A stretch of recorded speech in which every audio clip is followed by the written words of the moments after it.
वैकुंठितो ऐसे नाही कवाळ काही कल्याचे एकमेका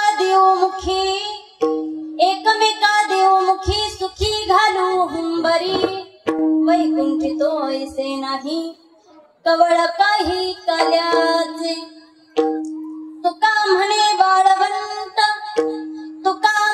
वाळवंट बरवे नीट उत्तम वैकुंठितो ऐसे नाही कवळ काही कल्याचे विठ्ठल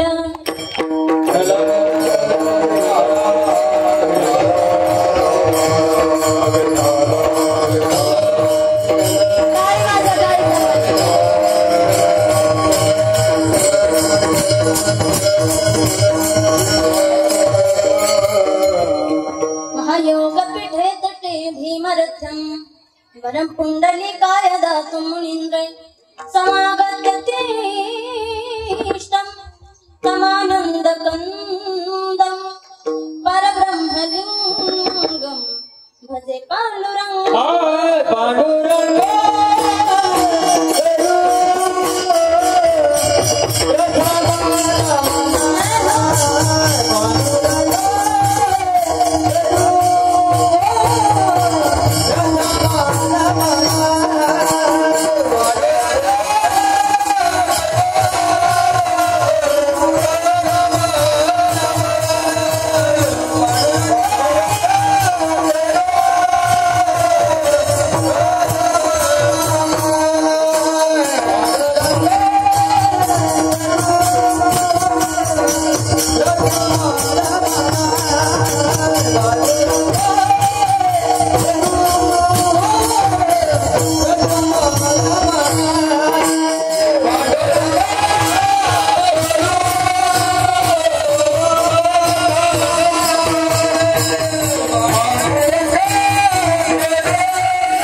त्यांच्या कृपादानी कथेचा विस्तार बाबाजी सद्गुरु दास तुका जयांचे केलिया स्मरण होय सकळ विद्यांचे अधिकरण तेची बंधू श्री चरण श्री गुरूंचे ते नमस्कारोनी आता उपजवनिया पुढती येऊ काला खाऊ दही भात वैकुंठितो ऐसे नाही कवळ काही कल्याचे प्रस्तुत प्राप्त प्रसंगी प्राप्त स्थळी आवाज थोडासा माईकला पवित्र पावन असणाऱ्या आपल्या या वालसा नगरीमध्ये सुरू असणारा हा अखंड हरिनाम सप्ताह वास्तविकतः गेल्या 7 दिवसापासून सुंदर असा हा सप्ताह सुरू आहे। पवित्र पावन असणाऱ्या आपल्या दक्षिणमुखी मारुतरायांच्या प्रांगणामध्ये सगळ्यांच्या माध्यमातून वास्तविकतः मागच्या वर्षी सुद्धा सेवा करण्याचं भाग्य मला मिळालं होतं आणि याही वर्षी कुठेतरी मारुतीरायांचीच कृपा म्हणावी लागेल किंवा मारुतीरायांची इच्छा म्हणावी लागेल की माझं या ठिकाणी एका पामराचे कीर्तन या ठिकाणी व्हावं आणि ही सेवा मला अजून एकदा करण्याची संधी प्राप्त झाली। त्यामुळे समस्त गावकऱ्यांची मिरवणूक राहील, कारण या ठिकाणी जर पाहायला गेलं तर जागृत देवस्थान आहे महाराज आणि कार्यक्रम आम्हाला मागच्या वर्षी वाटला नव्हता एवढा मोठा कार्यक्रम आहे, पण अतिशय भव्य दिव्य स्वरूपाचा असणारा हा सप्ताह आज या ठिकाणी कार्यक्रमामध्ये जर पाहायला गेलं तर सर्वच गायक वादक, आता सर्वांची काय नावं मला परिचित नाहीत, परंतु सर्वच एकाहूनही एक कबड्डी रे, एकापेक्षा एक सर्वजण महान आहेत। दादा या ठिकाणी पखवाज वाजवायला आहेत, माझ्याच वयाचे असतील, माझ्या भावासारखे। त्याचप्रमाणे अजून या ठिकाणी माझ्यासोबत मृदुंगाचार्य आलेले आहेत, सरला बेटचे रामगिरी बाबा माहिती असतील, त्यांच्या सानिध्यामध्ये सेवा करत असतात। पण कुठेतरी मी म्हटलं चला सोबत राहुल दादांनी मला सांगितलं होतं मृदुंगाचार्य घेऊन या, त्याच्यामुळे मी दादांना या ठिकाणी घेऊन आले। अतिशय त्या ठिकाणी महाराज तेही सुंदर अशा प्रकारे मृदुंग वादन करतात, दोघंही या ठिकाणी असतील। त्याचप्रमाणे सर्व गायक वादक सर्वांचे काही नावं माहित नाहीत, पण सर्वच जण एकापेक्षा एक महान आहे। त्या ठिकाणी दादा सुद्धा शूटिंग करण्यासाठी उपस्थित आहेत, दादांनाही आभार। आज अभंग आपण सेवेसाठी निवडलाय। वास्तविकतः या ठिकाणी ज्या अध्यक्षपदी आहेत संतोष दादा, बरोबर ना का, भागवत दादा पोटे या ठिकाणी महाराज तेही नेतृत्व करतात। सर्वांच्या माध्यमातून प्राप्त झालेली ही सेवा आजचा कितवा दिवस आहे? काल्याचा दिवस, बरोबर की नाही? 7 दिवस आम्ही सप्ताह केलाय, पण आता काहीतरी आमच्या पत्रात पडलं पाहिजे, बरोबर की नाही? काहीतरी प्रसाद प्राप्त झाला पाहिजे, म्हणून आजच्या दिवशी आपण सर्वजण या ठिकाणी एकत्र आलोय। कारण काय आहे, काला म्हटलं की काला झाला की हाला, बरोबर की नाही? काला झाल्यानंतर वेगळं सांगावं लागत नाही की बाबा गावातला सप्ताह संपलाय। काला झाला की माणसांना आपोआप कळतं आज काला झाला म्हणजे या गावातल्या सप्ताहाची काय झाली, सांगता झाली। ज्याप्रमाणे आपण मंदिर बांधायला काढलं, बरोबर? मंदिराचा पाया बांधला, पाया बांधल्यानंतर त्याच्या भिंती बांधल्या, फरशी टाकली, मूर्ती स्थापना झाली, सगळं बांधकाम पूर्ण झालंय, रंग देऊन झालं, सगळं झालं, पण त्या मंदिराला अजून कळस बसवलेला, ते मंदिर पूर्ण आहे का? बोला। जोपर्यंत मंदिराला कळस बसवला जात नाही तोपर्यंत मंदिराला पूर्णता येत नाही। तोपर्यंत त्याचप्रमाणे सप्ताहाचा जोपर्यंत काला होत नाही तोपर्यंत त्या सप्ताहाला पूर्णता येत। आज काला झाला म्हणजे सप्ताहाला पूर्णता आली असं आपण मानून चालतो, बरोबर की नाही? संसारातलं जर पाहायला गेलं मंदिराची पूर्णता होते, पण आपल्या घराची काय कधी पूर्णता होत? माणसं 4 त्या ठिकाणी एक बांधतात महाराज घर, बांधल्यानंतर सुद्धा वरती गज काढून ठेवतात। कशासाठी? एखाद्याला विचारलं का हो घर तर बांधून झाले, मग ते वरती गज कशासाठी काढले? ते म्हणतात अजून एखादा बांधला तर बांधला, म्हणजे घराला पूर्णता येत नाही। पण काल्याला या सप्ताहाची पूर्णता आहे। काला या ठिकाणी तुकोबाराय सुद्धा काल्याची अपेक्षा करतात, बरोबर की नाही? काला प्राप्त झाला पाहिजे। आज या अभंगामध्ये तुकोबाराय एका विशेष रूपानं काल्याचं वर्णन करताना आपल्याला पाहायला मिळतात आणि आपल्या वारकरी संप्रदायामध्ये अतिशय महत्व काल्याला दिलेलं आहे। थोडा विचार केला तर कळेल, बाकी अनेक संप्रदाय आहेत, अनेक पंथ आहेत, पण बाकीच्या पंथामध्ये, बाकीच्या संप्रदायामध्ये काला करण्याची परंपरा नाही। आणखी थोडं सोप्या भाषेत सांगायचं म्हटलं, का काला करण्याची परंपरा नाही? तर त्यांनी काल्याची चवच चाखली नाही, आणि जोपर्यंत आपण एखाद्या गोष्टीची चव चाखत नाही, त्याचा अनुभव घेत नाही, तोपर्यंत आपण त्या गोष्टीकडे आकर्षित होतो का? नाही। मग का चव चाखायला मिळाली नाही? महाराज म्हणतात अहो त्यांना कालाच खायला मिळाला नाही। मग का हो, तुमच्या वारकरी संप्रदायातल्या लोकांना काला खायला मिळाला का? त्याची चव चाखायला मिळाली का? तुकोबाराय म्हणतात हो, आमच्या वारकरी संप्रदायातल्या लोकांना काला खायलाही मिळाला, त्याची चवही चाखायला मिळाली आणि काल्याची चव चाखायला मिळाल्यामुळं सातत्याने काला होतोय की नाही. प्रत्येक गावात सप्ताह केला की पूर्णता कशानं होते, काल्यानं. एवढं महत्व आपल्या वारकरी संप्रदायामध्ये काल्याचं आहे. विठ्ठल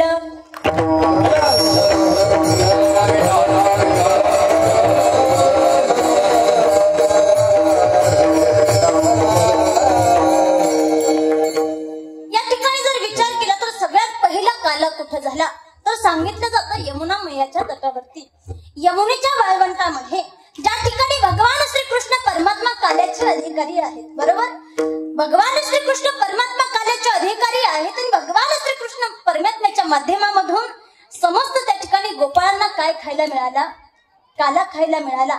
आणि आज आपल्या सर्वांना काला खायला मिळतोय महाराज मारुतीरायांच्या कृपेनं, बरोबर की नाही. वास्तविकतः कुठंतरी महाराज एवढे सगळे जण, एवढ्या सगळ्यांच्या मुखातून भगवंताचं नामचिंतन घडतंय. मारुतीरायांची या ठिकाणी मारुतीरायांची कृपा दृष्टी तर सर्वांवर आहेच महाराज, बरोबर की नाही. काल्याच्या स्वरूपानं जर पाहायला गेलं तर मारुतीरायांचं निमित्त आहे महाराज. पण सातत्यानं कुठंतरी गावामध्ये सप्ताह व्हावा आणि सप्ताहाच्या निमित्तानं सर्व काही समाज एकत्रित यावा आणि तुमच्या गावामध्ये तर ते अतिशय सुंदर रूपानं दिसतं महाराज. या ठिकाणी हनुमंतरायांची कृपा म्हणावी लागेल, कारण हनुमंतरायांच्या प्रांगणामध्ये हा कार्यक्रम आहे. लोक म्हणतील की हनुमंतरायांच्या प्रांगणामध्ये आहे ताई, हनुमंतरायाविषयी काही बोलल्याच नाही, बरोबर की नाही. मी डायरेक्टच काल्याला सुरुवात केली असं व्हायला काय आहे मला आठवतं, पण हळूहळू निम्म्यात गेल्यानंतर आठवतं असा प्रॉब्लेम आहे. या ठिकाणी महाराज हनुमंतरायांचा जर विचार केला तर रामप्रभूंचे सर्वात श्रेष्ठ भक्त म्हणून हनुमंतरायांचा उल्लेख आपल्याला पाहायला मिळतो. प्रत्येक रामकार्यामध्ये सगळ्यात त्या ठिकाणी महाराज सगळ्यांच्या पुढे जाऊन कार्य जर कोणी केलेलं असेल तर हनुमंतरायांनी, बरोबर की नाही.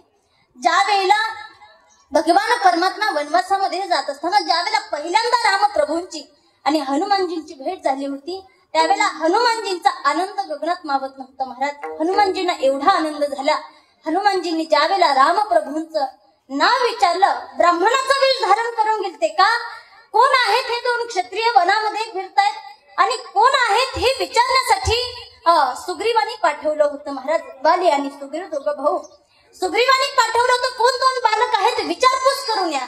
हनुमंतरायांनी ब्राह्मणाचं रूप धारण केलं, प्रभू रामचंद्राजवळ गेले आणि भगवान प्रभू रामचंद्रांना विचारतात कोण आहात, कुणाची मुलं आहात आणि या ठिकाणी कशासाठी आलेले आहात. त्यावेळेला प्रभू रामचंद्रांनी सांगितलं माझं नाव राम आहे. आणि त्यावेळेला राम नाव ऐकलं त्यावेळेला हनुमंतरायांचा आनंद किती झाला ब्रजवासी संतांनी एका पदामध्ये वर्णन केले पहा. छम छम नाचे देखो वीर हनुमाना, छम छम नाचे देखो वीर हनुमान, कहते हैं लोग किसे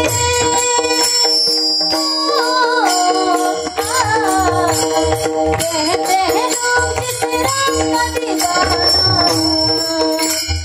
छम छम नाचे देखो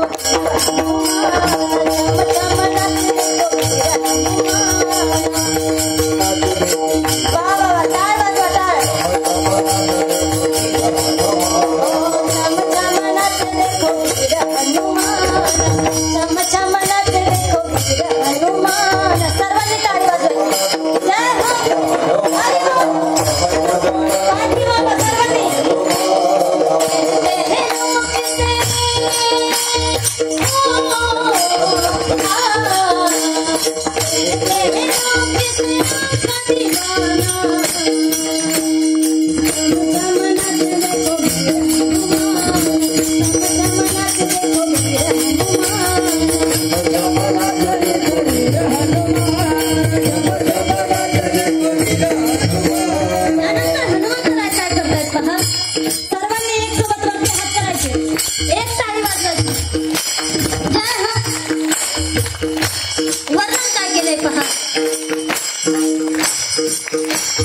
नाच नाच देखो श्री राम कोरी धावे, नाच नाच देखो श्री राम कोरी धावे.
हनुमंतरायांच्या प्रांगणामध्ये आपल्याला कुठेतरी सेवा करण्याचं भाग्य प्राप्त होतंय आणि त्यातली त्यात तुम्हाला या ठिकाणी महाराज 7 दिवस सेवा करण्याचं भाग्य प्राप्त झाले. आपल्याला भाग्यवान समजावं लागेल. आज आपल्याला काल्याचा प्रसंग पाहायचा आहे.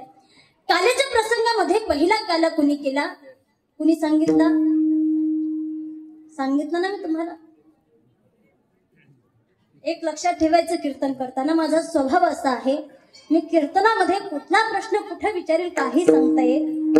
पाठीमाग आहात ना, पाठीमागच्या आवाज द्या बरं जरा. सगळ्यांनी लक्ष देऊन ऐकायचंय. पाठीमाग जरी शेवटच्या टोकाला बसल्या असल्या तरी मी पाठीमागून पुढे बोलवू शकते. त्याच्यामुळे सर्वांनी लक्ष देऊन कीर्तन ऐकायचं आहे. पहिला काला यमुनेच्या वाळवंटामध्ये झाला. बरोबर, भगवान श्रीकृष्ण परमात्मा काल्याचे अधिकारी आहेत. समस्त गोपाळांना त्यांनी काला खाऊ घातला. बरोबर, समस्त गोपाळांनी काला खाल्ला आणि तेच गोपाळ कलियुगामध्ये वारकरी बनून आले. बरोबर, आणि वारकऱ्यांनी पुन्हा त्या ठिकाणी अपेक्षा केली की बाबा आता आम्हाला काला सेवन करायचा. आणि मग मात्र चंद्रभागेच्या वाळवंटामध्ये एकच टाळी झाली. चंद्रभागे वाळवंटी माझा ज्ञानराज गोपाळाची लाह्या वाटी. ज्ञानोबारायांनी त्या ठिकाणी, ज्ञानोबाराय काय आहेत, अधिकारी आहेत. बरोबर, ज्ञानोबारायांनी त्या ठिकाणी महाराज वाळवंटामध्ये नामदेवरायांच्या कीर्तनामध्ये चाल म्हणण्यासाठी उभं राहावं, नामदेवरायांनी कीर्तन करावं. एवढंच नाही, स्वतः जगाचा मालक पांडुरंग परमात्मा त्या कीर्तनामध्ये टाळ घेऊन उभा राहावा. फक्त टाळ घेऊन उभा राहत नव्हते महाराज, टाळ घेऊन उभा राहिल्यानंतर जगाच्या मालकानं नामदेवरायांच्या कीर्तनामध्ये नाचावं. बरोबर, आणि एक महत्वाची गोष्ट, कीर्तनामध्ये फक्त टाळ घेऊन उभा राहायचा नाही. कीर्तनामध्ये गाये नाचे उडे आपुलिया छंदे मनाचे आनंदे आवडीने गायला पाहिजे, नाचलं पाहिजे, उड्या मारल्या पाहिजे. Naatu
बरोबर.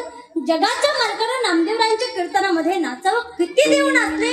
नाचता नाचता देवाचा गळला पितांबर. सावध होई देवा ऐसा बोले कबीर. सांगितले नामदेवरायांच्या कीर्तनामध्ये ज्यावेळेला भगवान परमात्मा नाचले त्यावेळेला कबीर महाराज बाजूला बसलेले आहेत आणि कबीर महाराज त्या ठिकाणी जगाच्या मालकाला सांगताय देवा जरा भानावरती या. काय म्हणताय.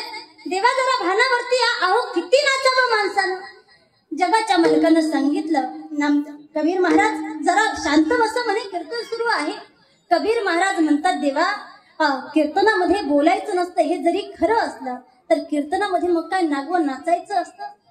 ज्यावेळेला नागवं नाचायचं असतं असं म्हटले देवानं पाहिलं आपला पितांबर गळलेला आहे आणि मग देव भानावरती आले आणि देव भानावरती आल्यानंतर मग पितांबर घालायला लागले.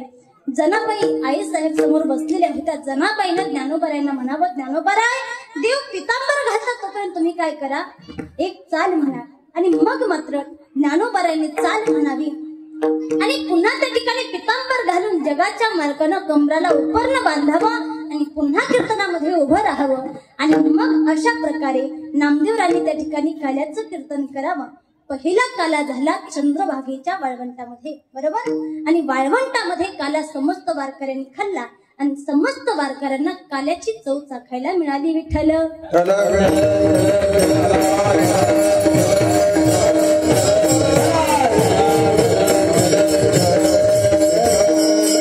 वारकरी संप्रदायामध्ये 3 प्रकारचा काला सांगितलाय. पहिला काला आहे दही भाताचा काला. बरोबर. दुसरा काला आहे हरिनाम खिचडी काला आणि तिसरा काला आहे जीव ब्रह्म ऐक्याचा काला. बरोबर. 3 काला सांगितले. पहिला काला आहे दही भाताचा काला. दही भाताच्या काल्यानं काय होतं जो स्थूल देह आहे त्या स्थूल देहाची काय होते पुष्टी होते. बरोबर. दुसरा काला आहे हरिनाम खिचडी काला. या हरिनाम खिचडी काल्यानं काय होतं सूक्ष्म देह आहे आणि त्या सूक्ष्म देहामधले जे काही विकार आहेत काम क्रोध लोभ जे काही विकार असतील त्या विकाराचा काय होतो नाश होतो. कोणत्या काल्यानं हरिनाम खिचडी काला. बरोबर. आणि तिसरा काला आहे जीव ब्रह्म ऐक्याचा काला. जीव ब्रह्म ऐक्याच्या काल्यानं काय होतं कारण देह आहे आणि या कारण देहामध्ये अहम नावाचा अहंकार आहे. बरोबर. या अहम नावाच्या अहंकाराचा काय होतो नाश होतो. पहिला काला दही भाताचा त्यानं सूक्ष्म देहाची पुष्टी होते. कळतंय ना. नाहीतर म्हणतात डोक्यावरून गेला असं होत नाही ना. पहिल्या काल्यानं सूक्ष्म देहाची स्थूल देहाची पुष्टी होते. सूक्ष्म देहामध्ये जे काही विकार आहेत काम क्रोध लोभ निमाले ठाईचे अवघी आनंदाची सृष्टी झाली. काम क्रोध लोभ जे काही विकार आहेत ते विकार आपल्यामधून निघून जातात. बरोबर. आणि तिसरा काला आहे जीव ब्रह्म ऐक्याचा काला. या जीव ब्रह्म ऐक्याच्या काल्यानं अहम नावाचा अहंकार त्याचा काय होतो नाश होतो. हा जीव ब्रह्म ऐक्याचा जो काला आहे हा फक्त आणि फक्त वारकरी संप्रदायामध्ये पाहायला मिळतो. अन्य ठिकाणी अन्य संप्रदायामध्ये तुम्हाला हा काला पाहायला मिळणार नाही. कारण स्वतः तुकोबारायांनी वर्णन केले. तुका म्हणे काला कोठे अभेद देखीला. अभेद स्वरूपाचा काला तो फक्त आणि फक्त या वारकरी संप्रदायामध्ये आपल्याला पाहायला मिळतो. आणखी महाराजांनी वर्णन केले तू या पंढरीसी घडे खडे पाझर रोकडे. म्हणजे अभेद स्वरूपाचा काला जो कुठंच पाहायला मिळत नाही पण तो अभेद स्वरूपाचा काला कुठं पाहायला मिळतो पंढरीमध्ये. पण कोणत्या पंढरीमध्ये पंढरी म्हणजे वारकरी संप्रदायामध्ये. आणि असा अभेद स्वरूपाचा काला तुम्हा सर्व वारकऱ्यांना सेवन करायला मिळतोय. बरोबर. काल्याचे 3 प्रकार मी तुम्हाला सांगितले. पहिला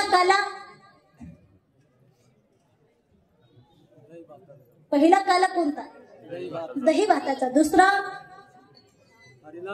हरिनाम खिचडी काला आणि तिसरा बोला लक्ष देऊ नका यासाठीच सांगते. तिसरा काला कोणता.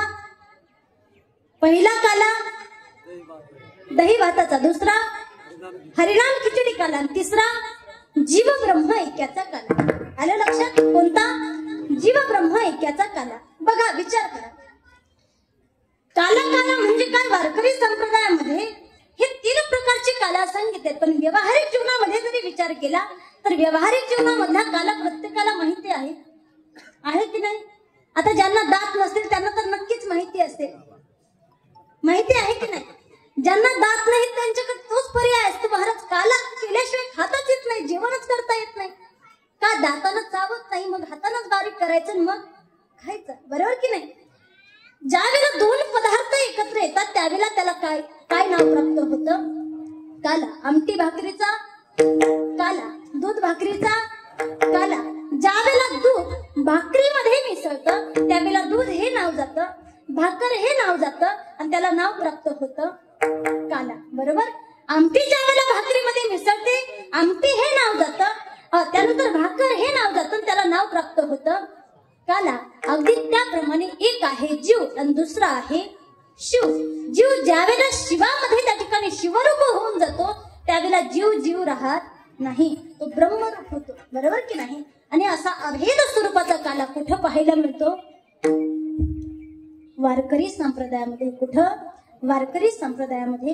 आणि असा हा अभेद स्वरूपाचा काला आम्हाला प्राप्त व्हावा यासाठी जगद्गुरु तुकोबाराय देवाकडे प्रार्थना करतात, देवा पांडुरंगा आमच्या संचित क्रिया आणि कर्मामुळे आम्हाला जरी हा देह सोडावा लागला, आम्ही हा देह सोडायला देखील तयार आहोत, पण देवा हा देह जरी सोडला तरी आम्ही पुन्हा काय करू? येऊ उपजोनिया पुढती येऊ. आम्ही पुन्हा काय करू? येऊ. कशासाठी येऊ? तर काला खाऊ, दही भात, दही भाताचा काला खाण्यासाठी, बरोबर? आता थोडा विचार केला तर आपल्याला असा प्रश्न पडेल, बाबा दही भाताचा काला काय फारच दुर्लभ आहे का?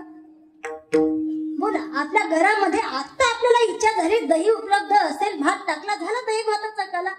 त्यासाठी दुसरा जन्म घ्यायची काय गरज आहे? बरोबर की नाही? काय आहे संतांमध्ये ना आपल्यामध्ये फरक आहे महाराज. संतही पुन्हा येऊ म्हणतात आणि तुम्ही आम्ही सुद्धा पुन्हा येऊ. आपण म्हणतो की नाही आम्ही पुन्हा येऊ, आम्ही पुन्हा येऊ म्हणतो की नाही?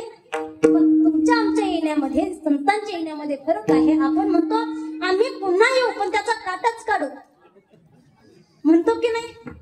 आम्ही पुन्हा येऊ पण शेतीचा तुकडा आहे तो मिळवल्याशिवाय राहणार नाही, पुन्हा येऊ पण त्याचं वाटोळं केल्याशिवाय राहणार.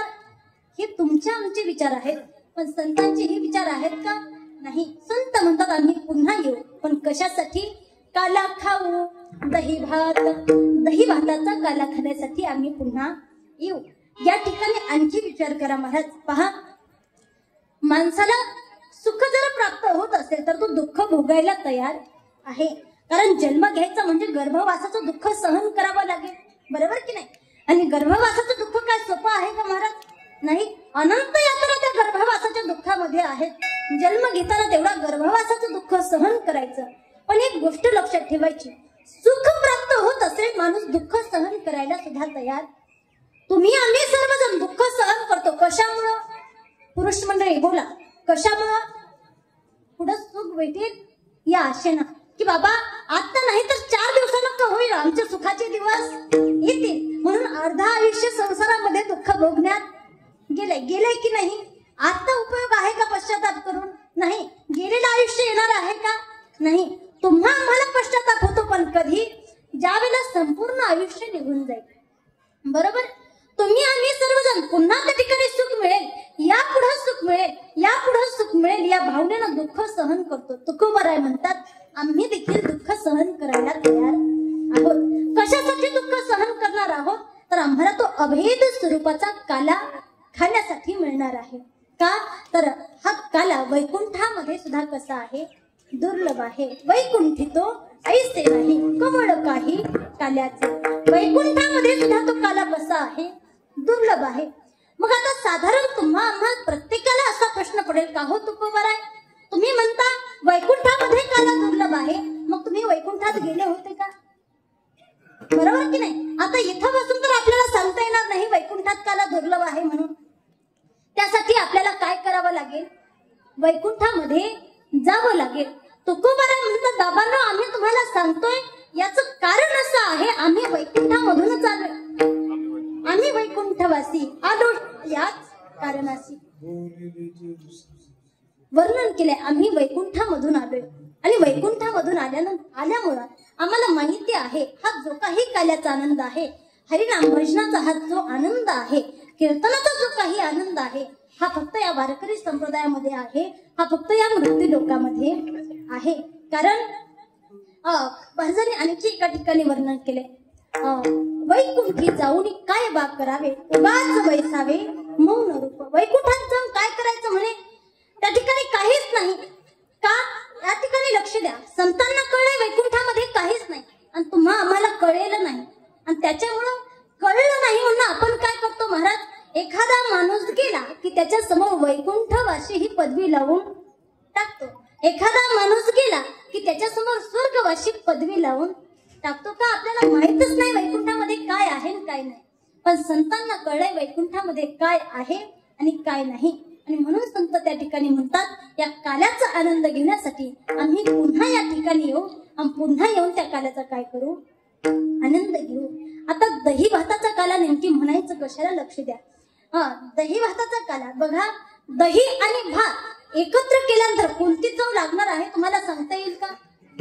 पुरुष मंडळी सांगा बरं कसा लागतो, चव सांगायची, सांगा कसा लागतो.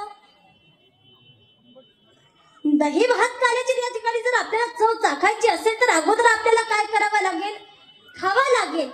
खाल्ल्यानंतर आपल्याला अनुभूती येईल की बाबा याची चव कशी आहे. खाल्ले, आता आम्हाला कळली अशी चव, ती काय शब्दातून सांगता येणार आहे का? नाही. काल्याची चव त्या ठिकाणी दही भाताची चव खाल्ल्याशिवाय सांगता येणार नाही, अगोदर खाऊन पाहावं लागेल. कारण काही गोष्टी अशा असतात अनुभवाशिवाय सांगता येत नाहीत. या ठिकाणी दही काय आहे आणि भात काय आहे तर पहा, दही म्हणजे संसार आहे आणि भात म्हणजे परमार्थ आहे. जगद्गुरु तुकोबाराय म्हणतात, आम्ही ज्या वेळेला येऊ त्यावेळेला जीवदशा ही भोगू आणि जीवदशा भोगत असताना परमार्थिक स्वरूपाचा जो काला आहे त्या परमार्थिक स्वरूपाच्या काल्याचा देखील आनंद घेऊ. म्हणून जगद्गुरु तुकोबाराय म्हणतात, हा अभेद स्वरूपाचा काला खाण्यासाठी आम्ही काय करणार आहोत, पुन्हा येणार आहोत अभंगाचं प्रथम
साधकाला प्रश्न असा पडतो, महाराज तुम्ही म्हणतात पुन्हा येऊ, कारण 3 वर्ग आहेत महाराज. पहिला वर्ग आहे तुम्हा आम्हाला यावं लागतं ते जीवाला यावंच लागतं, बरोबर की नाही. इच्छा नाही महाराज, आम्हाला मस्त वाटतंय आम्हाला जायचंच नाही मृत्यू लोकात, पण केलेलं कर्म भोगण्यासाठी आम्हाला काय करावं लागतं, यावं लागतं. केले कर्म झाले त्याची भोगा आले, उपजले मेले ऐसे किती. केलेलं कर्म भोगण्यासाठी तुम्हा आम्हाला यावंच लागतं आणि येऊन ते कर्म भोगावं लागतं, जीवाला यावं लागतं. दुसरं आहे भगवान परमात्म्याला आणावं लागतं, बरोबर. आणल्याशिवाय भगवान परमात्मा येत नाही, त्याला बोलवावं लागतं. थोडं भागवतामध्ये तुम्ही प्रवेश केला तर उत्तरेचा प्रसंग सर्वांना माहिती असेल, बरोबर. ज्या वेळेला महाराज अश्वत्थाम्यानं ब्रह्मास्त्र सोडलं उत्तरेच्या गर्भावरती, त्यावेळेला उत्तरा भगवान परमात्म्याचा धावा करायला लागले, देवा पाहि पाहि महायोगीन देवदेव जगतपते नान्यम तोद भयम पश्ये यत्र मृत्यू परस्परम. त्या ठिकाणी उत्तरा म्हणायला लागले, केशवा अहो मृत्यू माझ्या जवळ उभा आहे, समोर उभा आहे, माझं रक्षण करा.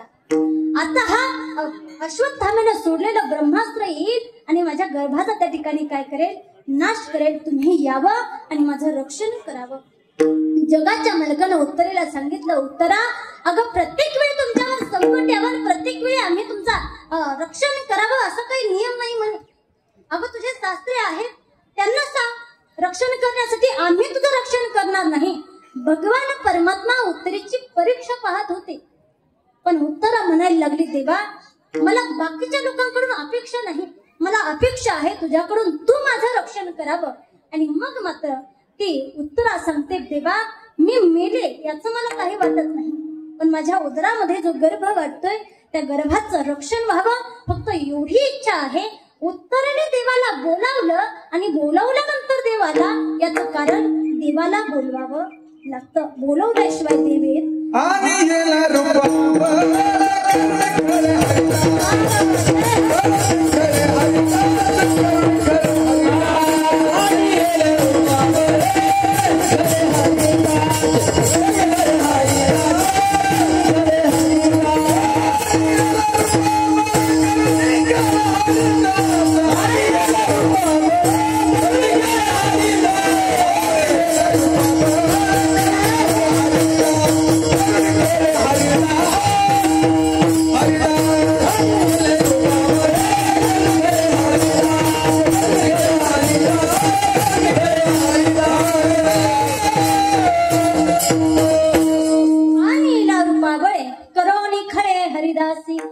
साधू संतांनी त्याला आग्रह केलाय. खडं म्हणजे का तुरीचं खडं नाही, किंवा आपल्या ज्वारीचं बाजरीचं खडं काढतो ते खडं नाही. खडं कशाला म्हणतात? खडं म्हणजे आग्रह. अट्टहास त्या साधू संतांनी केला आणि अट्टहास करून त्या देवाला नावारूपाला आणलं. याचं कारण त्याला बोलावलं, विनंती केली, देवा ये. आणि आल्यानंतर मग मात्र भगवान त्या ठिकाणी येऊन प्रगट झाला. देवाला बोलवावं लागतं आणि संत मात्र येतो जातो आम्ही देवाचे संगाती. संत हे स्वतःच्या इच्छेनं येतात आणि स्वतःच्या इच्छेनं जातात. आम्ही वैकुंठवासी आलो याच कारणासी. साधू संतांनी सांगितले, बाबा आम्ही वैकुंठवासी आहोत, वैकुंठामध्ये राहणारे आहोत, परंतु या ठिकाणी या काल्याचा आनंद घेण्यासाठी आम्ही या मृत्यूलोकामध्ये आलोय. पण या ठिकाणी थोडा विचार केला करा महाराज. पहा, या ठिकाणी तुकोबाराय एवढे त्या ठिकाणी काल्याची अपेक्षा करतात. त्या अर्थी तुकोबारांना काल्याविषयी काय आहे? आवड आहे. काय आहे? आवड आहे. इकडे लक्ष द्या सर्वांनी. आणि ज्याच्याविषयी आवड असते त्याचा माणसाला कधीही कंटाळा येत नाही. आता ज्यांना पिण्याविषयी आवड असते त्यांना म्हणून पहा बरं, दारू प्यायची सोडता का? सोडतील का? नाही. का? त्या गोष्टीविषयी त्यांना काय आहे? आवड आहे. आणि दारूविषयी आवड आहे. साधी दारूविषयीची आवड आपण सोडू शकत नाही. मग तुकोबाराय काल्याविषयीची आवड कसं काय सोडतील महाराज? सोडतील का? नाही महाराज. तुकोबारांना काल्याविषयीची आवड आहे. एक साधं सोपं तुम्हाला उदाहरण देते पहा. समजा तुमच्या गावामध्ये 100 एकर बागायती जमीन असणारा बागायतदार, बरोबर? किती एकर? बोला जरा मोठ्याला. किती? 100 एकर. आणि 100 एकर बागायती जमीन त्याच्याकडे आहे आणि त्याच्या शेतामध्ये 200 रुपये रोजानं एक बाई खुरपण्यासाठी आली. खुरपणीच म्हणता ना? खुरपणी करण्यासाठी आली. आता हा मालक किती एकराचा आहे? जमीन कशी आहे? बागायती आहे. 100 एकराचा मालक. ती बाई शेतामध्ये खुरपणी करते आणि हळूच जाऊन त्या बाईला म्हणतो, बाई तंबाखू आहे का? अरे लाज वाटत आहे, तू किती एकरचा मालक आहेस? 100 एकरचा मालक आहे. तंबाखू कोणाकडे मागतोय? 200 रुपयानं शेतामध्ये काम करायला आलेल्या बाईकडे. मला सांगायचंय काय, 100 एकरचा मालक आहे पण त्याला तंबाखू विषयी काय आहे? आवड आहे. आणि ज्या गोष्टीविषयी आवड असते माणूस त्याला लाजत, लाज भय शंका दुरावीला मान. त्या ठिकाणी लाज भय शंका काही राहत नाही.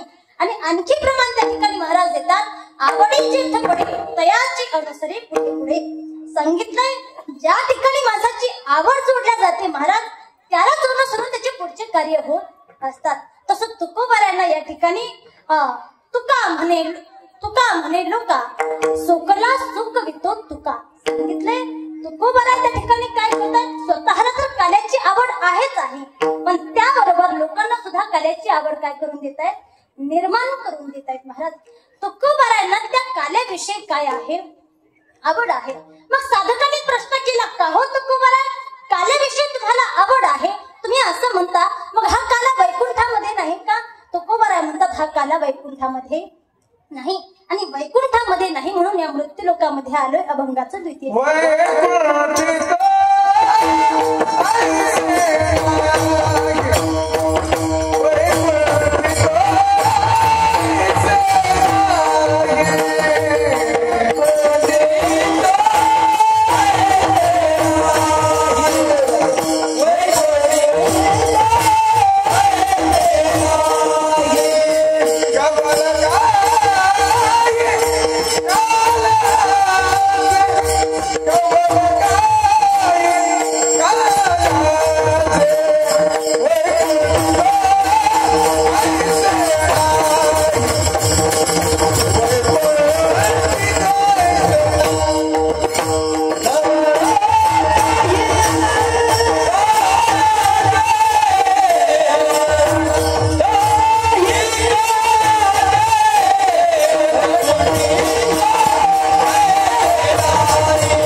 वैकुंठामध्ये नाही. दुर्लभ असणारा काला, त्या काल्याची देवता सुद्धा काय करतात, अपेक्षा करतायत. आणि तो काला अगदी सहज रीतीने तुम्हा आम्हाला काय झालाय, प्राप्त झालाय.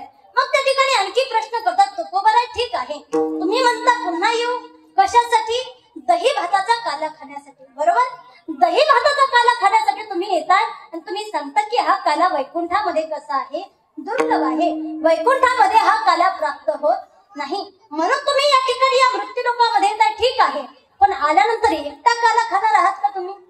तुकोबाराय म्हणतात एकटा काला खाणार नाही, मग आम्ही काला कसा खाणार, अभंगाचं तृतीय.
एकमेका देवमुखी सुखी घालू हुंवरी.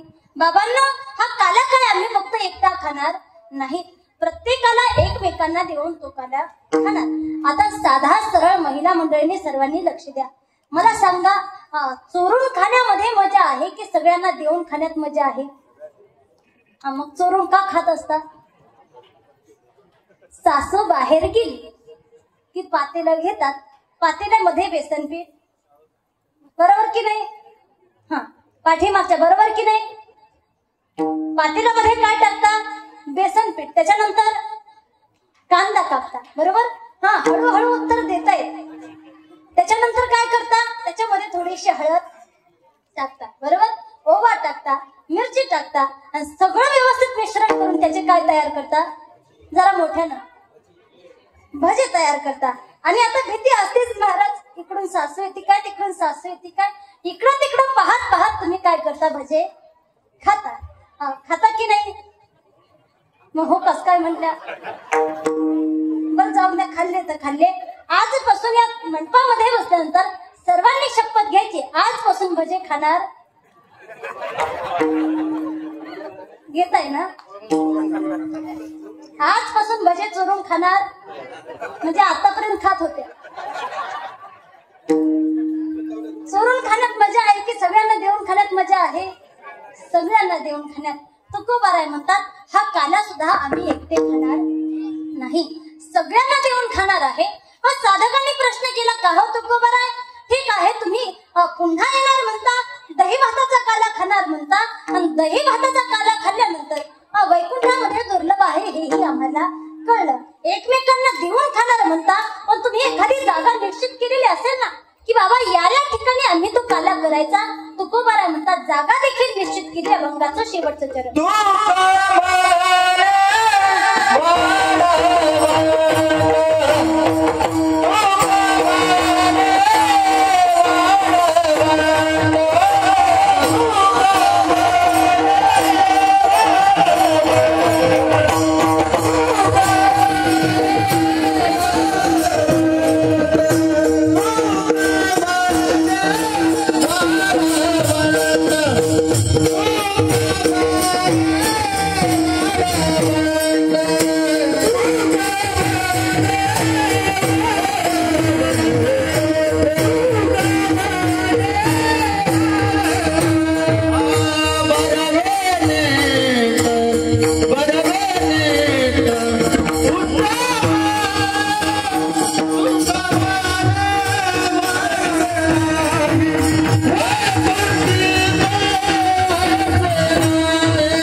काय केलंय?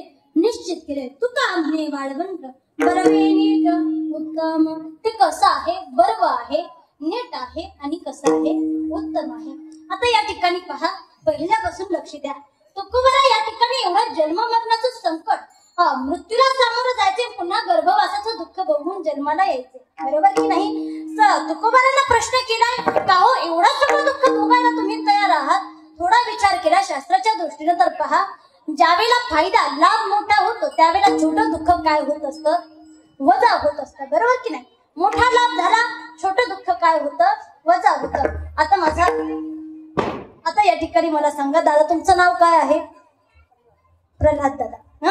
आता सर्वांनी फक्त, तुम्हाला जरी प्रल्हाद दादा दिसत नसते तरी फक्त बोलण्याकडे लक्ष ठेवा. आता प्रल्हाद दादा आहेत, आणि प्रल्हाद दादाने त्यांच्या घरामध्ये जेवढं काही मालमत्ता असेल, पैसे, सोनं बिनं काय असेल, सगळं काय केलंय? बँकेमध्ये ठेवलंय. आता किती ठेवलंय ते काय मी तुम्हाला सांगणार नाही, तर दुसऱ्या दिवशी जातात त्यांच्याकडे.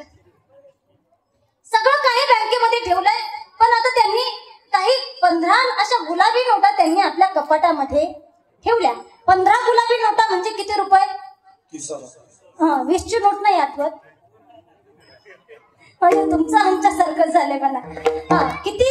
30,000 रुपये. आता कपाटामध्ये ठेवले, आणि कपाटामध्ये ठेवल्यानंतर रात्री झोपलेले असताना प्रल्हाद दादांच्या घरी चोर आला. कोण आला? चोर आला. आणि चोर आल्यानंतर त्यानं कपाटाजवळ गेला, कपाटीची तिजोरी काय केली? उघडली. त्यातल्या 30,000 रुपये त्यानं बाहेर काढले, मोजले, त्याने पाहिले किती आहेत? 30च आहेत. जरा नाराज झाला. काय? नाराज झाला. बाबा एवढ्या लांबून आलोय, आळंदीवरनं इथं आलोय वाळशामध्ये, आणि दिले किती? आमचं नाही सांगत, कुणाचं सांगते? चोराचं. नाही तर आमचं टेन्शन घेतात. काय म्हणते? अरे बाबा एवढ्या लांबून चोरी करायला आलोय, पैसे किती आहेत? 30,000. मग जाऊ दे, 30,000 तर 30,000, पण हे घेऊन इथून निघलं पाहिजे. आता निघलं पाहिजे विचार केला, खिशामध्ये त्यानं पैसे घातले, आणि पैसे घालून खिडकी जवळ आला. आता लक्ष द्या, खिडकी जवळ आला, आणि त्याच्या असं लक्षात आलं प्रल्हाद दादा जागे झाले. पण प्रल्हाद दादा, तुम्हाला एक गोष्ट सांगते, तुमच्या घरी तो चोर चोरी करण्यासाठी येण्या अगोदर तो माझ्या घरी चोरी करायला आला. तुमच्या घरी चोरी करायला येण्या अगोदर माझ्या घरी चोरी करायला आला, आणि त्यांनी माझ्या घरातून 1 लाख रुपये काय केले, चोरले. आता 1 लाख रुपये चोरले खरं आहे, पण प्रल्हाद दादा उठले असं त्याच्या लक्षात आल्यानंतर तो खिडकीतून उडी टाकायला बाहेर गेला. पण घडलं असं, त्याची उडी बाहेर पडली आणि खिशामधलं 1 लाखाचं पॉकेट प्रल्हाद दादाच्या घरामध्ये. पुरुष मंडळी कुठं पडलं, मोठ्यानं मोठ्यानं. पाठीमागचे कुठं पडला, प्रल्हाद दादाच्या घरामध्ये. महिला मंडळी कुठं पडला, मोठ्यानं सांगा जरा. हा प्रल्हाद दादा तुमचं काय मत आहे? तेवढं बघा, आमचं 1 लाख रुपयाचं. आमची पण सध्या तंगी चालू आहे. तुम्हाला जर डायरेक्ट एकदा देता येत नसली काही हरकत नाही, आमचा फोन पेचा नंबर घ्या. महिन्याला हप्ता पाठवला तरी सुद्धा पाठवाल ना तेवढा. 1 लाख रुपयाचं बघा तेवढा. आता मला सांगा, प्रल्हाद दादाच्या घरातून किती रुपये गेले? 30,000 रुपये, बरोबर. 30,000 गेले. प्रल्हाद दादाने उठून पाहिलं, बाबा कपाटाचा दरवाजा काय आहे, उघडा आहे. तिजोरीमध्ये जाऊन पाहिला, 30,000 रुपये होते. 30,000 रुपये सुद्धा त्या ठिकाणी नाही. प्रल्हाद दादांना काय झालं, दुःख झालं. बाबा माझ्या घरातले 30,000 रुपये काय झालं, दुःख झालं. पण दुःख झाल्यानंतर प्रल्हाद दादा बघतात की बाबा घरामध्ये आजूबाजूला पुढं पडलेत का बघावं. आता प्रल्हाद दादाने आजूबाजूला पाहायला लागले. पाहत असताना त्यांना खिडकीजवळ 1 लाख रुपयाचं पॉकेट. आता मला सांगा, प्रल्हाद दादाने ते 1 लाख रुपये मोजले. मोजल्यानंतर त्या 30,000 रुपयाचं दुःख राहिलं असेल का? 30,000 रुपये तर मिळालेच मिळाले, पण वरतून 70,000 रुपये फुकटचे मिळाले. असा चोर जर तुमच्या घरी आला तर तुम्ही पोलीस स्टेशनला तक्रार करायला जाल का? नाही महाराज, नारळ श्रीफळ घेऊन याल आणि इकडं मारुतीरायांना येऊन रोज प्रार्थना कराल, देवा रोज असा एक चोर आमच्या घरामध्ये येऊ दे, बरोबर की नाही? का? कारण लक्षात घ्या, सिद्धांत लक्षात घ्या. पहा, ज्यावेळेला आपल्या जीवनामध्ये फायदा मोठा होतो त्यावेळेला छोटं छोटं दुःख माणूस बेरजेमध्ये धरत नाही. छोटं दुःख काय करतो, विसरून जातो. तसं तुकोबराय काल्याचा आनंद घेण्यासाठी यायचं म्हणताय, बरोबर. पण काल्याचा आनंद घेण्यासाठी येत असताना गर्भवासाचं दुःख तुकोबऱ्यांना काय वाटतंय, छोट वाटतंय. तुकोबराय त्या दुःखाला जुमानत नाही. का? गर्भवासाचं दुःख जरी सहन करावं लागणार असलं, मरणाचं संकटाला जरी सामोरं जावं लागणार असलं, पण फायदा एवढा मोठा आहे की त्या काल्याचं सेवन करायला आम्हाला भेटणार आहे. आणि तो काला सेवन करण्यासाठी तुकोबाराय म्हणतात, आम्ही आमची जागा निश्चित केली, स्थळ निश्चित केले. कोणती जागा आहे, कोणतं स्थळ आहे, तर चंद्रभागेचं वाळवंट. बघा, स्वामी अखंडानंद सांगत असतात, ज्या वेळेला गोपिकांचा भगवान श्रीकृष्ण परमात्म्याचा वियोग झाला, बरोबर. वियोग झाल्यानंतर गोपिकांना त्या ठिकाणी महाराज वियोग सहन होईना. वनामध्ये फिरतात गोपिका, कोणाला शोधत, भगवान परमात्म्याला शोधत. पण खूप वेळ शोधल्यानंतर मग मात्र धावती सैराट. कारण काय, छंद गोविंदाचा. त्या गोविंदाचा छंद त्यांना लागलाय. खूप वेळ फिरल्या आणि मग गोपिकांच्या लक्षात आलं, बाबा हे काय आहे, शब्द जाल महारण्यम. सांगितले हे शब्द जालाचं अरण्य आहे, शब्दाचं अरण्य आहे. या शब्दाच्या अरण्यामध्ये आम्ही कितीही फिरलो, बडबड, शब्दाच्या अरण्यामध्ये आम्ही कितीही फिरलो तरी तो भगवान परमात्मा सापडणार नाही. भगवान परमात्म्याला शोधायचं असेल तर आम्हाला यमुनेच्या वाळवंटामध्ये जावं लागेल. आणि मग समस्त गोपिका मिळून यमुनेच्या वाळवंटामध्ये आल्या. आता यमुना म्हणजे काय आहे, भक्ती. आणि वाळवंट म्हणजे काय आहे, भक्तीचा आश्रय. माणूस ज्या वेळेला भक्तीच्या आश्रयामध्ये जातो त्यावेळेला त्याला काल्याचा आनंद प्राप्त होतो. ज्ञानाच्या आश्रयाला राहून भगवान परमात्मा प्राप्त होत. फार ज्ञान प्राप्त केलं आणि भगवान परमात्म्याला शोधायला लागले, शक्य नाही परमात्मा भेटेल म्हणून. पण भक्तीचा आश्रय जर तुम्ही घेतला तर निश्चित रूपाने तो भगवान परमात्मा भेटेल. तुकोबाराय म्हणतात, चंद्रभागेचा वाळवंट म्हणजे भक्तीचा आश्रय आहे. त्या भक्तीच्या आश्रयाला आम्ही जाऊ आणि त्या ठिकाणी जाऊन हा जो काही काला आहे, अभेद स्वरूपाचा काला, त्या काल्याचा आम्ही आनंद घेऊ. अभंगाचा सरळ सरळ भावार्थ आपल्याला काल्याचा प्रसंग पाहायचा आहे. तत्पूर्वी सर्वांनी वारकरी संप्रदायाच्या नियमानुसार सर्वांनी एकदा भजन करायचे. सर्वांनी, पुरुष मंडळी, महिला मंडळी, सर्वांनी हात वरती करा. हात वरती करणं म्हणजे पूर्ण भावाने भगवंताला शरण जाणं. ज्यांना ज्यांना जायचं असेल पूर्ण भावाने भगवंताला शरण, त्यांनी हात वरती करा. बाकीच्यांना खाली ठेवले मला काही प्रॉब्लेम विठोबा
बाकीच्यांकडे लक्ष द्या.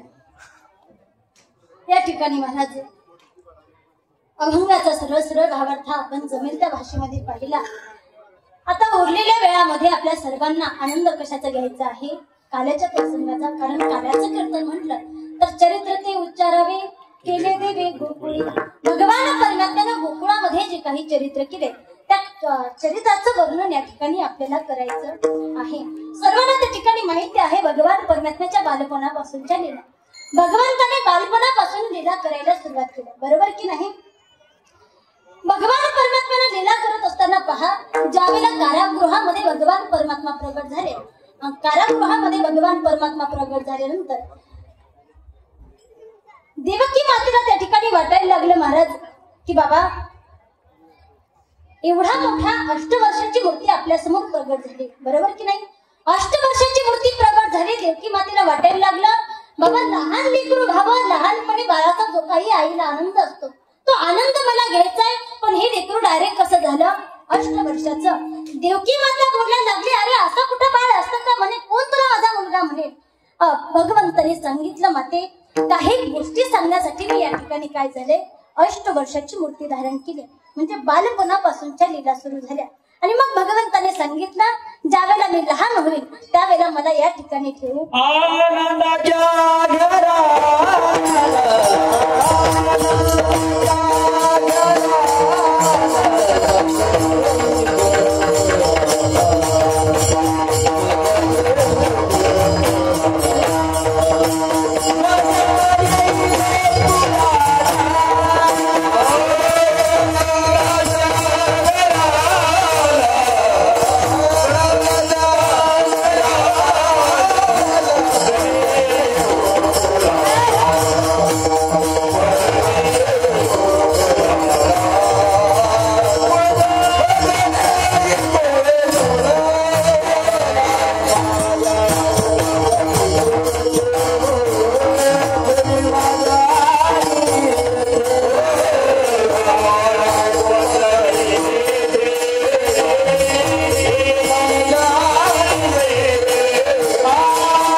भगवान परमात्म्याने सांगितलं, माते ज्या वेळेला मी लहान होईल त्यावेळेला मला या ठिकाणी ठेवू नका. मग काय करा तर मला नंद बाबाच्या घरी घेऊन जा आणि त्या ठिकाणी जी माया जन्माला आलेली आहे त्या मायेला घेऊन या. आणि मग मात्र महाराज ज्या वेळेला भगवान परमात्मा लहान झाले, वसुदेवांना पुत्र प्रेम जागृत झालं आणि मग मात्र वसुदेवांनी जवळ घेतलंय आणि जवळ घेतल्यानंतर महाराज लाड करायला लागले त्या बाळाचे. पण देवकी माता म्हणायला लागली, आता मात्र हे प्रेम बाजूला ठेवा, हे वात्सल्य बाजूला ठेवा, सोडा सोडा मिठी, लपवा लपवा जग जेठी, झणी कंसासी कळेल माझ्या बाळासी मारेल. हे बाजूला ठेवा म्हणे. अहो त्या कंसाला कळला तर माझ्या याही बाळाला तो काय करून टाकेल, मारून टाकेल. आणि मग मात्र त्या ठिकाणी महाराज वसुदेवजीने पुत्र प्रेम बाजूला ठेवलं आणि मग मात्र ज्याप्रमाणे सांगितलं होतं मातेनं, श्रीकृष्ण परमात्म्यानं काय सांगितलं होतं की मला या ठिकाणी ठेवू नका, मग नंद बाबाच्या घराला घेऊन जा. घेऊन जायचंय पण जावं कसं, कारण हातामध्ये बेड्या आहेत, पायामध्ये बेड्या आहेत, ह्या सगळ्या बेड्या तोडून जायचं कसं. भगवंताने सांगितलं काळजी करू नका. आणि मग मात्र वसुदेवांनी काय केलं, उचलेला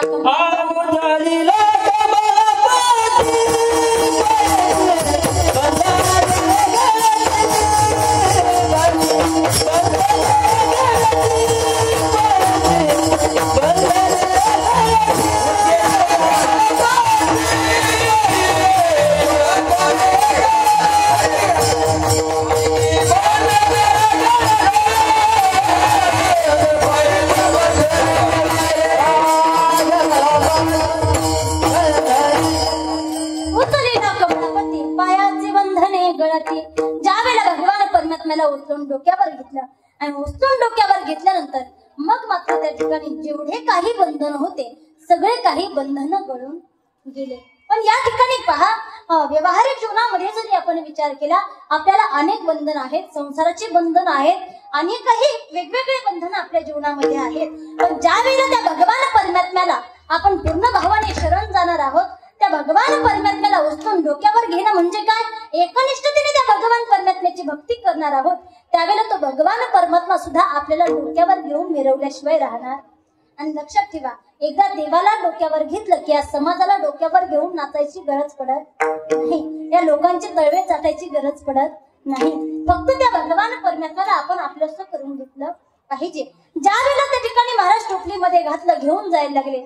पण विचार केला, बाबा कारागृहाचे दरवाजे तर बंद आहेत, जायचं कसं. परमात्म्यानं सांगितलं, म्हणते रक्षपाळ तेव्हा मोहिमे सकळ.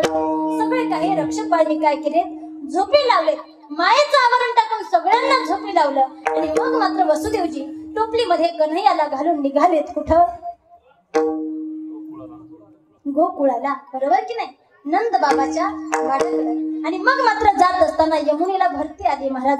आणि यमुनेला भरती आल्यानंतर भगवान परमात्मा वसुदेवजी निघाले तिथून, पण पाणी छातीपर्यंत आलं, तोंडात पाणी जायला लागलं. आणि त्यावेळेला मात्र महाराज त्या ठिकाणी भगवान परमात्म्याच्या लक्षात आलं, आपला बाप आपल्याला घेऊन चाललाय, आपला बाप उडायला लागलाय, आपण काहीतरी केलं.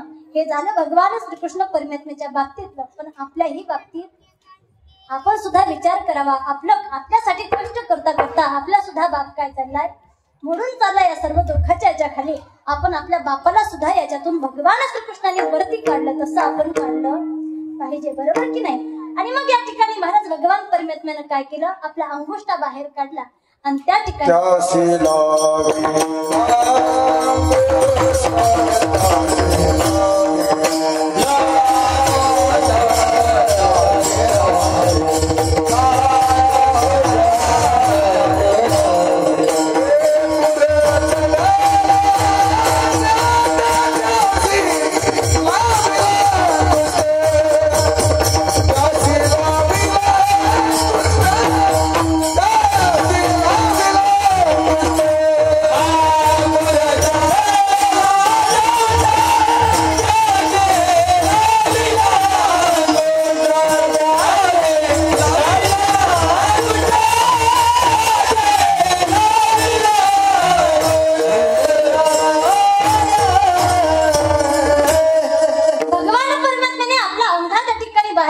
यमुना मैयाला काय केला, स्पर्श केला. यमुना मैयानं भगवान परमात्म्याला जाण्यासाठी काय केली, वाट करून दिली.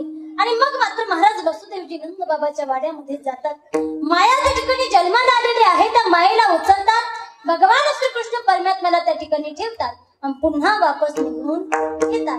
मथुरेचं आपल्याला सांगायचं नाही, सांगायचंय कुठलं? गोकुळामधलं. गोकुळामध्ये गेल्यानंतर ज्या वेळेला सकाळच्या वेळेला त्या ठिकाणी महाराज नंद बाबाची जी बहीण आहे सुनंदा, तिनं त्या ठिकाणी पाहिलं आणि पाहिल्यानंतर महाराज सगळ्यांना सांगत सुटली, बधाई हो नंद बाबा, बधाई हो यशोदा मैया, आपके यहाँ लाला भयो है, आपके यहाँ लाला भयो है. ज्या वेळेला महाराज लाला झाला हे ऐकलं, नंद बाबाला एवढा आनंद झाला, गळ्यामध्ये नवरत्नाचा हार होता, हार काढला सुनंदेच्या गळ्यामध्ये टाकला. ही गवळण तिला, ती गवळण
त्या ठिकाणी सगळ्या गवळणी एकमेकाला सांगत सुटल्या. समस्त गोकुळामध्ये बातमी पसरली की यशोदा मैयाला काय झाला, लाला झाला. आणि मग मात्र सगळीकडे आनंद झाला. गोकुळामध्ये जर परिस्थिती पाहायला गेलं, गुढिया पौराणिक ती कथा गाणे, कारण बाळकृष्ण नंदा घरी आनंदल्या नरनारी. सगळ्यांना अतिशय आनंद झाला. भगवान परमात्मा लहानपणापासून भगवान परमात्म्याने घोड्या करायला सुरुवात केल्या. लहानपणापासून अनेक घोड्या, अनेक लीला भगवान परमात्मा करतात. लहानपणापासून भगवान परमात्म्याने अनेक राक्षसांचा उद्धार देखील केला. अनेक राक्षसांचा उद्धार केला महाराज. सुरुवातीलाच भगवान परमात्म्याने एवढी मोठी पुतना मारली महाराज, बरोबर की नाही? कुणाचा उद्धार केला? इकडं महिला मंडळीने सांगावर कुठं पाहताय? सांगा, कुणाचा उद्धार केला? पाठीमागच्या आवाज येतोय का माझा? काय येतच नाही. कुणाचा उद्धार केला? पाठीमागच्या अजूनही लक्ष नाही. हा मग सांगा ना मोठ्यानं. कुणाच्या पुतणीचा? पुतनाचा उद्धार केला, बरोबर की नाही? जी त्या ठिकाणी महाराज भगवान श्रीकृष्ण परमात्म्याला विष पाजण्यासाठी आली होती, त्या पुतणीचा देखील भगवान परमात्म्याने उद्धार केला. पण पहा, विष पाजायला आलेली पुतना, भगवान परमात्म्याने विचार केला नाही की बाबा ही आपल्याला विष पाजायला आली. भगवान परमात्म्यानं त्याही पुतणीला ती गती प्राप्त करून दिली जी यशोदा मातेला नंतर प्राप्त होणार होती. लहानपणापासून अनेक त्या ठिकाणी महाराज राक्षसांचा उद्धार केला. त्यानंतर त्रिनावर्त असेल, शक्तासुर असेल. नंद बाबांना वाटायला लागलं बाबा आता गोकुळात राहणं योग्य नाही, पण तरीही गोकुळामध्ये राहतात. गोकुळामध्ये वृंदावनामध्ये राहत असताना त्या भगवान परमात्म्याने अतिशय लीला केल्या. गोकुळामध्ये राहत असताना भगवान जसे जसे मोठे व्हायला लागले तसे तसे भगवान परमात्म्याने गवळणीचे कपडे चोर म्हणा, कपडे घेऊन झाडावर जाऊन बसावा, अनेक प्रकारच्या लीला, कुणाचे मटके फोडावे, कुणाचं काय करावं. एक वेळ तर भगवान परमात्म्याने काय केलं, एका गवळणीनं दारामध्ये रांगोळी काढली होती महाराज. घरामध्ये काहीतरी कार्यक्रम होता, दारात रांगोळी काढली. भगवान परमात्मा गेले आणि त्या ठिकाणी काय केलं, अष्टदळ काढले अंगणी, त्यावरी होते चक्रपाणी. त्या ठिकाणी जाऊन परमात्म्यानं काय करून दिला, कार्यक्रम करून दिला. अनेक गवळणी त्या ठिकाणी यशोदा मातेकडे घोडा घेऊन यायला लागल्या. कारण काय आहे, 20 मिनिटं राहिलेत, 20 मिनिटांमध्ये भगवान परमात्म्याच्या 2-3 तरी घोड्या आपण पाहिल्या पाहिजे. अनेक घोड्या त्या ठिकाणी करत असताना महाराज सगळ्या गवळणी यशोदा मातेकडे यायला लागले. अगं यशोदे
आणि म्हणावा अगं यशोदे, अगं काही वाटू दे, तुझ्या लेकरू रोज कुणा ना कुणा येतोय, कुणाच्या ना कुणाच्या घरी येतोय, कुणाची ना कुणाची खोडी करतोय, सगळ्यांना त्रास देतोय. अगं आम्ही गोकुळामध्ये राहावं की जावं, काहीतरी एक सांग म्हणे.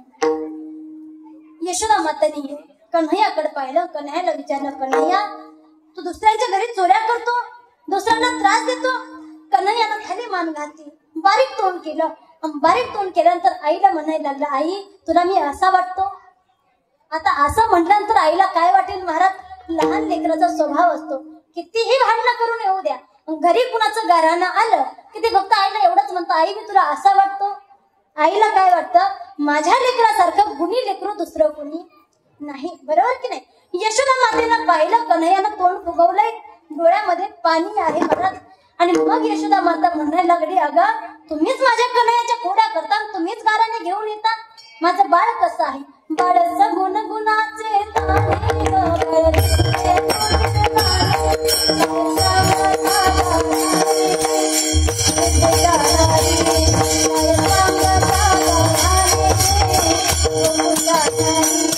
माझं बाळ कसं आहे? गोड आहे. बरोबर की नाही? तुम्ही लपवून याची तुम्ही लपवून याची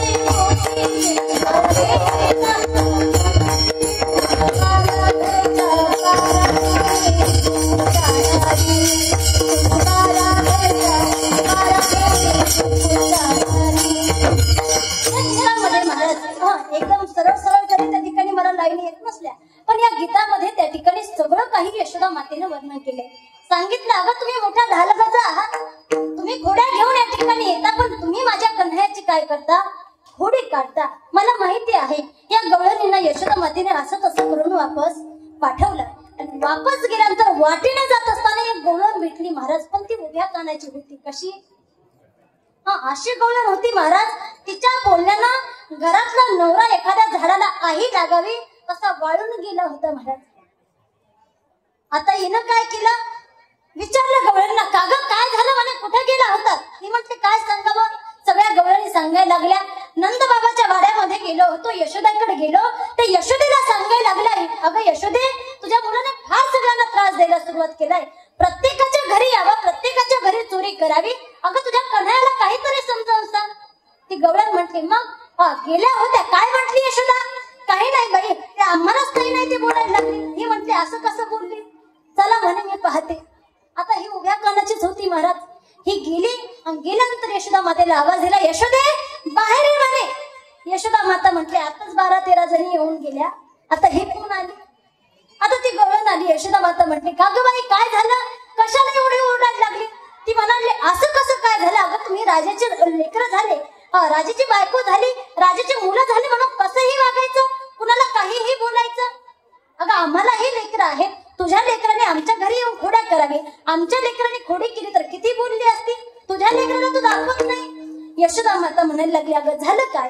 ती म्हणायला लागली, अगं ह्या गाराने घेऊन तुझ्याकडे आल्या, तू नाही ते म्हणून त्यांना वापस पाठवलं. कन्हैया बघत होते, म्हटले असं काय? तू माझ्या खोड्या घेऊन आली, थांब तुला दाखवतो म्हणे. आता यशोदा माता काय तिचं काही ऐकून घ्यायला तयार. आता ही गवळण अशी होती, शांत वापस गेली, तन तन तन तन करत घरी गेली आणि नवऱ्याच्या मागे लागले. आता आपल्याला इथं राहायचं, आता मला गोकुळात राहायचंच नाही. आता काय करा, सगळं काही सामान भरा आणि गोकुळ सोडून चला. आता नवरा म्हणायला लागला, अगं राहू दे म्हणे, आपण मीटिंग बसू, सभेमध्ये सगळ्यांना बोलू, आपण खरं काय खोटं काय सगळं. ती म्हणली खरं नाही खोटं नाही, मला इथं राहायचंच नाही म्हणे, सामान भरा पहिलं गोकुळाच्या बाहेर. आता महाराज नवरा काय बायकोच्या पुढं तो अगोदरच वाढून गेला होता. आता नवरा त्या ठिकाणी म्हटला ठीक आहे, बैलगाडीमध्ये सामान भरलं आणि जायला लागले. तर कन्हैयाने अशी काही लीला केली, गोकुळाच्या बाहेर जाण्या अगोदर तिला एवढी काही तहान लावली, ती म्हणायला लागली काही करा पण पहिला पाणी द्या, काही करा पण पहिलं पाणी द्या, आता काय मी जगत. आता महाराज असं म्हटल्यानंतर नवऱ्यानं विचार केला, इकडून तिकडून हिला कसं बसं घेऊन चाललं होतं, हिच्या मध्येच तिसरे नाटक. त्याने कशी बशी एक झाडी घेतली, पाणी आणायला विहिरीवरती गेला आणि गेल्यानंतर महाराज अगोदरच हात थकलेला होता. यानं विचार केला अगोदर हात पाय तोंड धुवून घ्यावं, फ्रेश व्हावं, मग बायकोला पाणी घेऊन जावं. आता हा पाणी आणायला गेला, पण इकडं कन्हैयानं केलं काय, तिच्याच नवऱ्याचं दुसरं रूप धारण केलं महाराज आणि तिच्या जवळ आला, पाणी घेऊन आला, मोकळा आला. हा पाणी आणायला गेला होता ना, हातामध्ये झारी पाणी घेऊन आला, बायकोला पाणी पाजले महाराज. हा जो गेला होता त्याच्या बायकोला कुणी पाणी पाजलं, कन्हैयाने. भगवान श्रीकृष्ण परमात्म्यानं रूप कुणाचं घेतलंय, तिच्या नवऱ्याचं. म्हणायला लागला अगं आता आपल्याला गोकुळाच्या बाहेर जाता येणार, आता आपल्याला वापस जावं लागेल. कुठं, गोकुळामध्ये.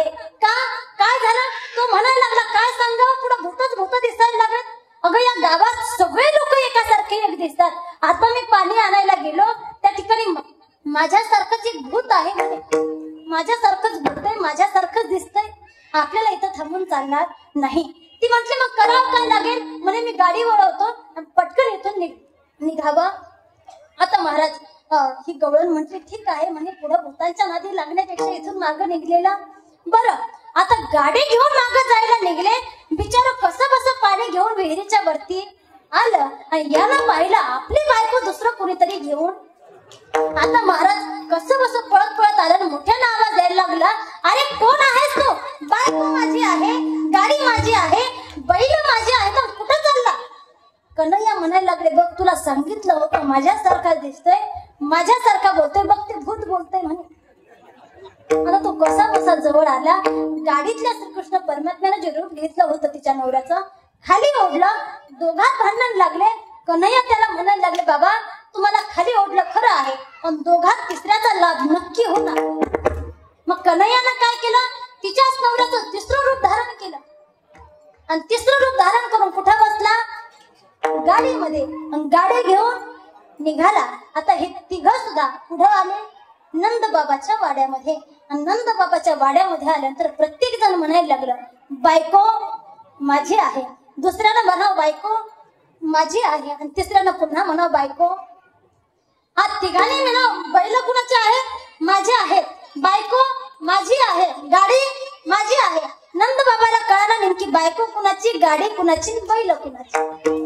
पण नंद बाबांच्या लक्षात आलं, नंद बाबांनी विचार केला काय करावं, यातलं खरं काय खोटं काय कसं कळणार. फार मोठा असा लांब खड्डा खणला महाराज आणि नंद बाबांनी सांगितलं जो या खड्ड्याच्या पलीकडे उडी मारेल त्याची बायको, त्याची गाडी, त्याची बैल.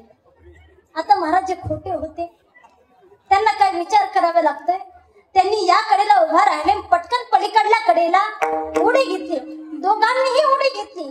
पण हा जो तिसरा होता हा 10 फूट मागत जायचा, पळत पळत यायचा, खड्ड्याच्या कडेवर उभा राहायचा आणि पुन्हा विचार करायचा बाबा उडी पलीकड जाईल का, काय विचार करायचा उडी पलीकड जाईल का. पण याची काही हिंमत होत नव्हती, पुन्हा आणखी तेवढ्या स्पीडनं मागं जायचा, पुन्हा पळत यायचा आणि पुन्हा तोच विचार करायचा.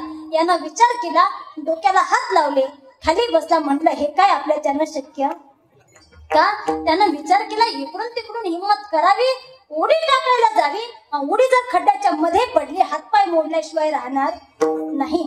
यानं विचार केला जाऊन द्या, बायको गेली तर दुसरी करता येईल, बरोबर की नाही पुरुष मंडळी. चान्स गेला आता तुमचा, आता काय उपयोग. त्यानं नंद बाबाला सांगितलं, बाबा मला बायकोही नको, मला गाडीही नको, आणि मला बैल सुद्धा नको, कारण मी यांना मिळवण्याच्या मागे लागलो तर मी जिवंत राहतो की नाही, मी जिवंत राहिलो नाही तर गाडीचं बंगल्याचं बायकोचं काय करावं मी, मला गाडी बैल नको. आणि मग नंदबाबांच्या लक्षात आलं की हे जे उड्या टाकणारे होते ते आपले होते, आणि हे गाडी बैल आणि बायको कुणाचं आहे, ह्या गृहस्थाचं. त्याला त्याची बायका त्या ठिकाणी गाडी बैल दिले आणि सांगितलं, बाबा पुन्हा काय माझ्या कन्हैयाच्या नादात लागू नका. कन्हैया त्या ठिकाणी नंदबाबा निघून गेले. आणि मग मात्र कन्हैया त्या गवळणीला म्हणायला लागले, काय माझे घराने घेऊन आली होती, कसे वाटले आता, आता पुन्हा लागशील माझ्या नादाला. अनेक गाऱ्हाणे अनेक खुड्या त्या ठिकाणी केल्या महाराज. भगवंताने सगळ्या गोपाळांना एकत्र केलं. गोपाळांना एकत्र करून गोपाळांना सांगितलं, बाबांनो आपल्याला काल्याचा आनंद घ्यायचा आहे. काल्याच्या प्रसंगामध्ये सर्वांनी कथा भाग ऐकलेला असेल. वस्त्रगाळ माती जवळ घेतली, काठी घेतली, बरोबर की नाही, सराटी घेतले, निघाले त्या ठिकाणी महाराज. निघाल्यानंतर त्या ठिकाणी पहा पिंद्या होता. पिंद्या म्हणायला लागला, कन्हैया एवढंच सगळं साहित्य घेतलं कशासाठी. कन्हैयानं सांगितलं आपण जाऊ त्या ठिकाणी, पण गेल्यानंतर त्या गवळणींना चोरी करताना आपल्याला पाहिलं तर तिचं पळणं कसं, आपलं पळणं कसं, आपल्याला पकडल्याशिवाय ती राहणार नाही. मग काय करायचं, गवळण उठली आणि आपल्या पाठीमागं पळायला लागली. मग आपण काय करायचं, तिच्या डोळ्यामध्ये माती.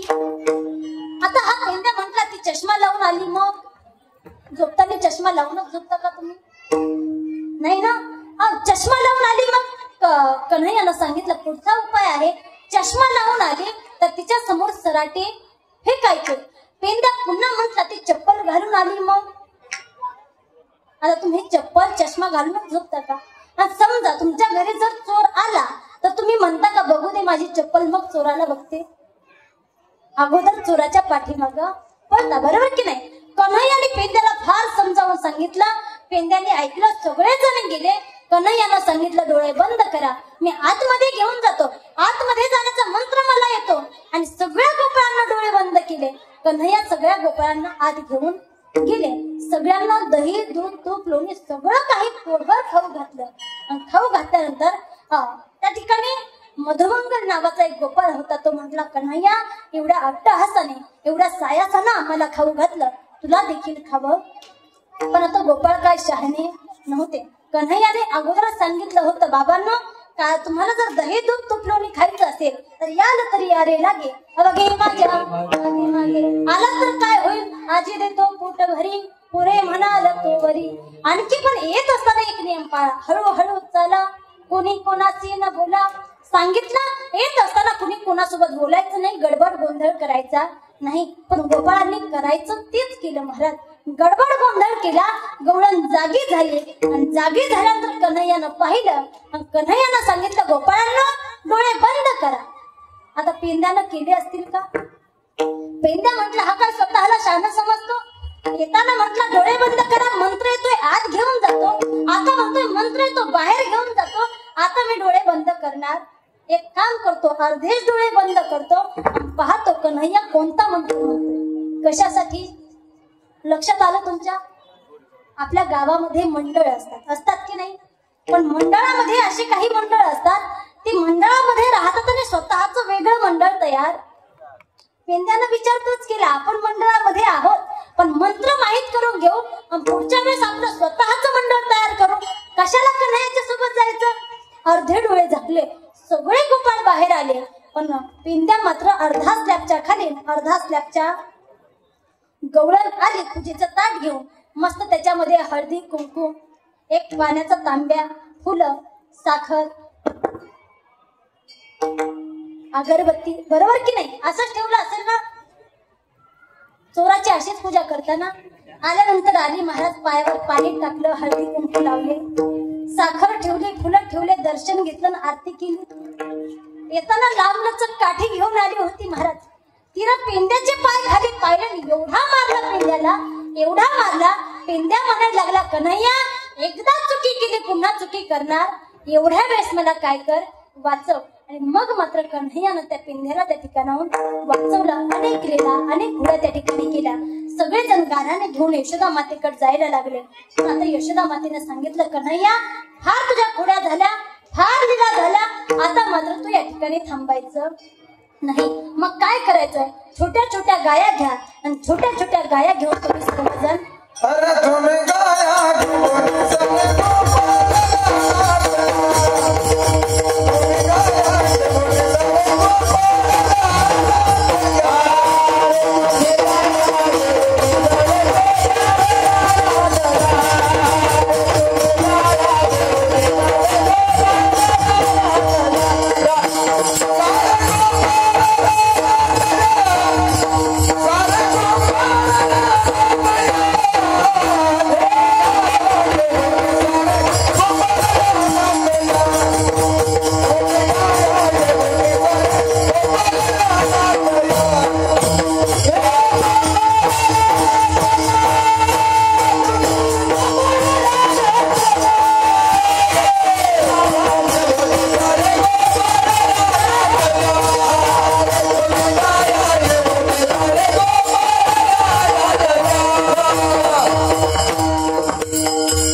छोट्या छोट्या गाया एकत्र केल्या, छोटे छोटे गोपाळ एकत्र केले आणि मग मात्र भगवान परमात्मा निघाले कुठं?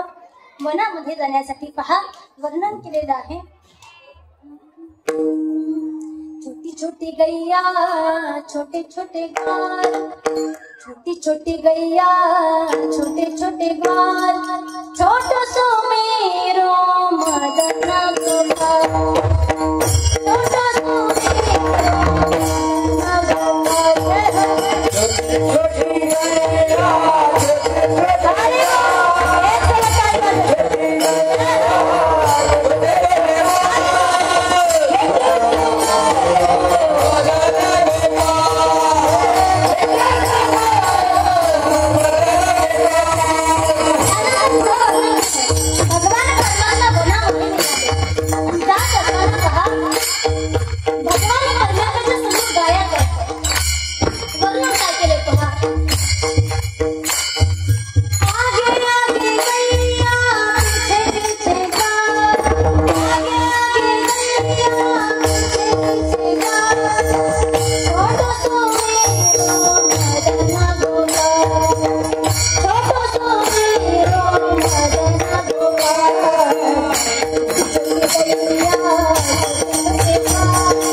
गैया छोटे छोटे बाल, छोटो सो मेरो मदन गोपाल, आगे आगे गैया पीछे पीछे बाल, आगे आगे गैया पीछे पीछे बाल, श्यामरण मेरो मदन गोपाल, छोटी गैया छोटे छोटे बाल, छोटो सो मेरो